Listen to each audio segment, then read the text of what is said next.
Okay, Albert, I would like to answer your question, yeah, about this. You say you are not very sure how to identify the certain question types, right? Okay, question type is important because you need to know what strategy to use to approach the question. So that's the reason why it's important. But it's not like the most important thing. Okay, there are a lot of other things that makes that goes into the analysis of questions, such as like the question, the concepts, and all those things. Okay, I will use this 2019 paper as an example for you, and this is from A level, so you can get a feel of what are the things you need to know. So should kind of question you have no problem. The only kind of question, no problem. Let's look at some other kinds of questions here. Okay. If you have any questions about like the other question types, you just let me know. Okay. Everything can be found in the notes that you've been given. Okay, the different types of questions. Look at this question here. How far should countries have relations with others whose human rights record is poor? The should kind of question shows up here. So you will see later. Let's do like a tally. You know what kind of questions are pretty common. This is a should question. So is it good? Is it bad? Is it important, valuable, relevant, necessary to keep a relationship with those countries whose human rights record is poor? So that's a should question. We label it tier 1. Okay, the difficult part about this question is you gotta identify those countries whose human rights record is really poor. Okay, don't pick those whose human rights record is maybe some like neither here nor there. Okay, not super good, neither are they super bad. Like Singapore. Okay, do we have good or bad human rights record? It's very hard to tell. But for certain countries, it's a bit more straightforward. Human rights. Those countries with poor human rights would be maybe Saudi Arabia, Russia, China, North Korea. Maybe to some extent Iran. Those are more straightforward. So pick those countries as your examples. Question number 2: to what extent should income inequality equality be a goal in your society? Should it be a goal? So you gotta tell me what are the good and the bad things about income equality. This is tier 1, but the fact that it's in your society, you should have context in your question, meaning you should have context in the topic sentence. What kind of society do we live in? Affluent, inclusive, or apathetic society, competitive society? All those things will influence whether income equality should be a goal or not. Yeah. So the context is like the nature of your society, the characteristics of your society. Question number 3: science is the only answer to global hunger discussed. So this is the only question. So you look at the chicken feed. Science, what's good about it? What are some of the limitations of science? And then lastly, what are some other things that are needed in order to resolve global hunger? Maybe you have 2 paragraphs here, 1 paragraph, and then 1 paragraph. Okay, this one can be combined as 1 paragraph. Okay, up to you. So that's a tier 2 question. You don't always have like a limitation like this, okay, for those only kind of questions, but because this is a problem solution sort of question, right? It's a chicken feed question, but it's also problem solution. You would have to talk about the limitation of science in resolving global hunger, okay, which is this one. Okay, so this is the not so straightforward thing. Yeah, that's why this is tier 2. Okay, this one sometimes we have, sometimes we don't have. Question number 4: consider the view that social media has more influence than politicians. One look at it, okay, you should be able to tell this is a comparative question. Not a very good question to do because you gotta look at social media, politicians, what are the common criteria you can compare them on. Okay, some common criteria that you could look at, maybe I would say reach. Okay, politicians can only reach a certain number of people. Social media can reach like a lot of people. So reach, definitely the plus, minus. If you look at how global it is, yeah, global. Social media has a more global influence than politicians, so that could be, that could be one of them. Politicians can only influence policies within their own country, within their own borders, their jurisdiction, so they can't really influence things at a global scale. Then, social media would have a bigger influence in the world. So you do that comparison, okay, and voila, okay. There you go. One thing that you should take note is sometimes politicians can influence social media. In countries like Vietnam, for example, they've shut down Facebook by telling telling Facebook to take down certain content that offends the government. So pretty draconian, totalitarian governments, they have control over social media. So that can be 1 paragraph over here. Okay, look at question 5. Okay, AI. How far is it replacing the role of human beings? This is tier 1. how far you change it to when is it replacing role of human beings. That's it. Okay, just tier 1. In under what circumstances can they replace human beings? Maybe when it comes to creative tasks, maybe when it comes to tasks that involve more interpersonal relationships, AI is not very good at that. But when it comes to things that are more repetitive, things that involve maybe safety of human beings, yeah, you don't want to put a human being at such a high risk, right? You use AI, you use machines to do the job. Yeah. Okay, actually I was referring to automation, not so much of AI. AI wise, repetitive tasks, self-driving trucks, for example. That's a good example. So when is it replacing human beings? Question number 6. What kind of question is this? Which tier?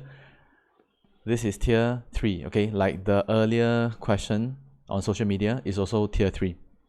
Why? You're looking at a comparative structure over here. Okay, so his own country, not other nations. Okay, so his own country, other nations, where do they have responsibilities? So you look at this. One question you can ask yourself when you have a tier 3 question like this, right? Comparative. Can you reduce it to other sort of questions? Okay.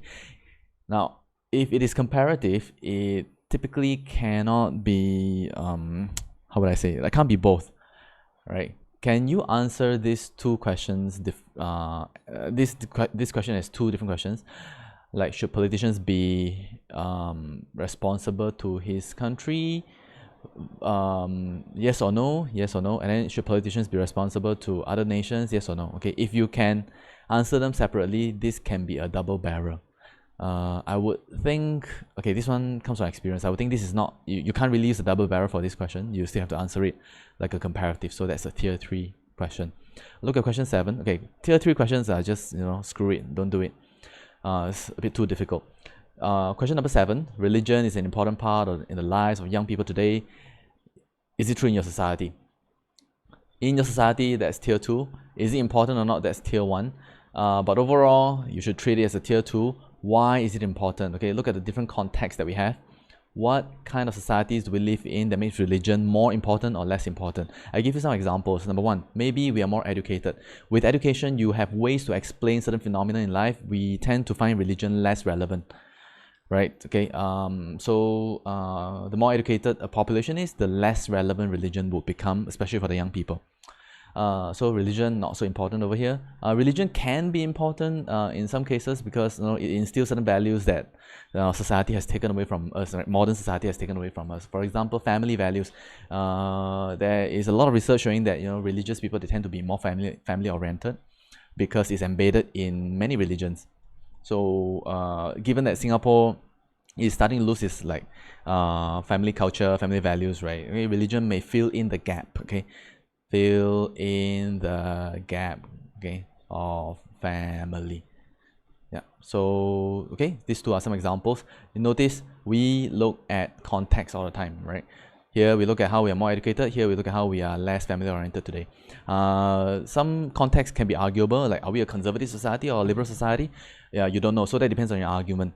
If you want to go with something that, okay, you need to use Singapore is a liberal society, okay, therefore we need religion, or Singapore is a conservative society, therefore we need religion. It's up to you, okay? Those things that are subjective, it's up to you to choose, okay? You don't have to substantiate your context, meaning you don't have to prove that we are liberal or prove that we are conservative. Not your job, okay? So where do you embed the context? In the topic sentence. Question number 8, does violence in the visual media portray reality, encourage the unacceptable? Now, this one, you look at this, okay? Does it do this or does it do this? It might look like a comparative question, but I tell you, it can be treated as a double barrel. This is question 1. Does it portray reality? This is question 2. Does it encourage the unacceptable? Can it be both? Can it both portray the reality and encourage the unacceptable? Or can it be like, it doesn't portray reality, neither does it encourage the unacceptable? You can, right? So you treat it as a double barrel. Double barrel, which tier? Double barrel is tier 1. Now, there's no need to treat this as a tier 3 comparative question. Yeah, when you can go with double barrel, go with double barrel.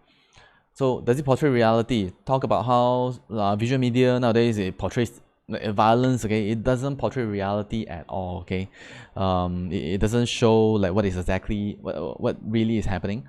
Neither does it encourage the unacceptable. People are very, we are very used to the media. We know what is real, what is not real. We know how to distinguish what should be done or not.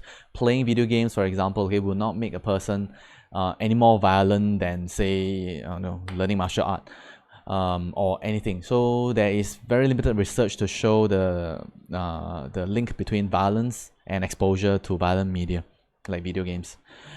Okay, number 9. Is globalization to be welcome or feared today? Now, this one, you don't have to treat it as a comparative. I would just erase this. Is globalization to be feared today? If the answer is not, then it is to be welcome. Now, this question is just a should question. Should it be feared?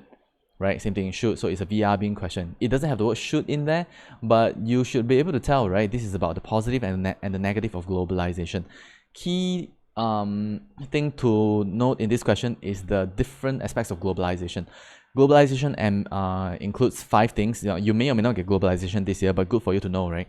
Globalization, as I mentioned before, 5 things. Number 1, flow of information. Number 2, flow of people. Number 3, flow of goods and services, which means trade. Number 3, MNCs. Number 4 is trade blocs like the EU. Okay, did I say 4? There are 5. Okay, 5 things. Flow of info, people, goods and services, MNCs, and trade blocs like EU. 5 things, and you examine each of them differently. Okay, number 10. Should both parents take equal responsibility for raising their children? Yeah. This one, don't do it. Okay, it's a trap. Okay, I discussed with other teachers, right? We tried very hard to come up with questions. Answers for this is very difficult. But then it's still good for us to exercise, what we have learned. This is a should question. It's a tier 1. So you look at why it is good to take equal responsibility. Okay, it's a no-brainer. This is surely a yes question. Okay, why should parents take unequal responsibility for raising their children? It's actually kind of like a trap, trick question. You can't really take the opposite stand. Even if when you take the opposite stand, your Cambridge examiners are going to be very pissed off because it typically goes against their view. Number 11. Assess the importance of food within Singapore culture. This is an importance question. It is VR bin. This is tier 1. Key thing in doing well for this question is the role of food. Food serves a couple of functions. Number 1, it has a cultural purpose for sure. Number 2, it has it serves a nutrition. Number 3, maybe food taste maybe taste. So how important is each of them? Okay, if it belongs to this, right, then maybe you say, yeah, culture is not that important. Food is not that important to our culture. Okay, we focus more on the nutritional value. That's why there's a rise in eat clean movement. We have done this question already. If you check out our YouTube video, you can find this. Okay. Number 12. Can fiction teach us anything meaningful? Anything meaningful about the real world? This one is kind of telling you, if you take the opposite stand, is saying is nothing meaningful. Okay? That is an absolute question. Absolute question tells you should either do OVR, saying that, okay, this is meaningful. Okay, but the rebuttal is no, not actually not meaningful. Yeah, and then you could repeat it twice. The other approach is do a OV, SV, SV structure. OV being that it is actually meaningless. Some would think it's meaningless. But then tell me how it is meaningful. Meaningful here. Okay. Okay, so that's it. I've demonstrated to you how to answer, how to unpack the question types. Question type is not just everything. Don't be too caught up with it, right? The concept words are equally important, like what I mentioned earlier over here. Importance of food. Okay, you got to compare it with other types, other purposes that food serves. Okay, the word globalization, you got to unpack it. What else is there?